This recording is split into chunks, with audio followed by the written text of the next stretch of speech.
बात को सभी स्वीकार करेंगे कि तीव्र गति से हमारी प्रगति हो, इसका प्रबंध किया जाना चाहिए। इसके लिए ऐसा वातावरण बनाने की आवश्यकता है जिससे उत्पादन बढ़ सके और उपभोग में लोग संयम से काम ले सकें। हर बजट को और हर कर प्रस्ताव को इसी कसौटी पर कसा जाएगा तो क्या इससे उत्पादन बढ़ सकता है? क्या वितरण में समानता आती है?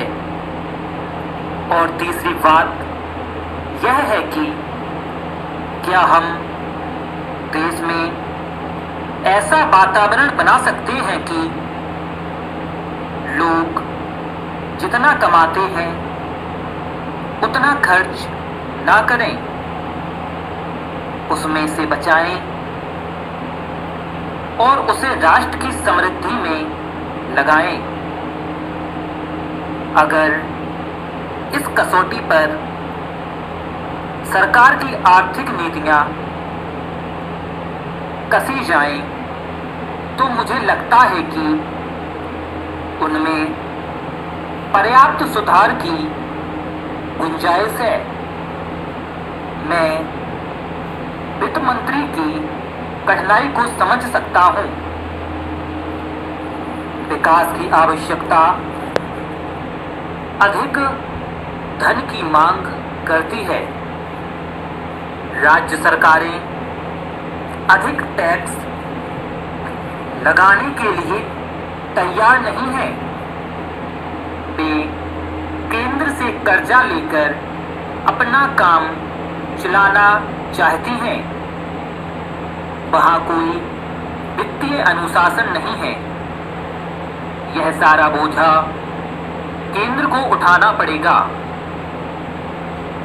और केंद्रीय सरकार कठिनाई में पड़ेगी। इसलिए मैं समझता हूं कि इस सुझाव को दोहराना नहीं चाहिए कि राज्यों को इस संबंध में निर्देश दिया जाना चाहिए।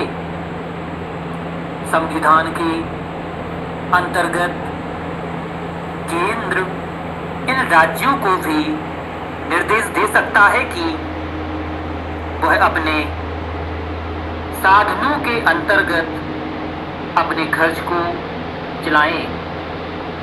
केंद्र के कर्जे पर उन्हें निर्भर नहीं रहना चाहिए। विशेष परिस्थितियों में कर्जा दिया जा सकता है, लेकिन कर्जा लेकर ही अपना काम चलाना यह उनका स्वभाव नहीं बनना चाहिए। अपवाद रूप में कर्जा लेकर वह किसी विशेष परिस्थिति का सामना करने के लिए ही प्रस्तुत हो तो उसका विरोध नहीं किया जा सकता। दूसरी बात यह है कि देश में सादगी और संपत्ति को उड़ाने के बजाय उसे उत्पादक कार्यों में लगाने का वातावरण बनाना चाहिए। मैं नहीं जानता वित्त मंत्री महोदय इससे कहां तक सहमत होंगे, लेकिन आज देश में चर्चा बहुत होती है। लोगों का समाजवाद की ओर देखने का दृष्टिकोण विकृत हो गया है। लोग हमें क्या मिलता है इस ओर ज्यादा ध्यान देते हैं। हम कितना धन खर्च करते हैं इस ओर ध्यान नहीं देते हैं। समाजवाद बिना संपत्ति की अभिवृद्धि किए और बिना उसके सामान वितरण के। अगर आपको वीडियो पसंद आई हो तो वीडियो को लाइक, कमेंट